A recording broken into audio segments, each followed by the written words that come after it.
У кампазіцыі сонечнага гадзінніка 15 славутасцяў горада у мініяцюры, у тым ліку і Свято-Воскресенскі собор. У выходные некие вандалы взломали на его куполах 2 крыжи.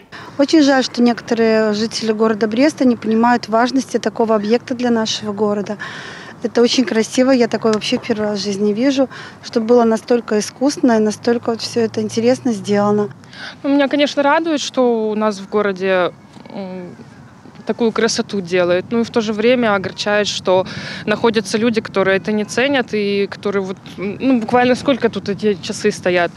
За такое короткое время могут позволить себе по каким-то причинам что-то поломать, что-то повредить. Я считаю, это вандалы. Побач з сонечным гадзіннікам было усталявана і відэаназіранне, але невядомых гэта не напужала. Зараз майстры кавальскай майстэрні, якія займаліся вырабам арт-аб'екта, крыжы на куполах собора мініяцюры адрамантавалі і спадзяюцца на свядомасць грамадзян, якія будуць цаніць прыгажосць і чужую працу.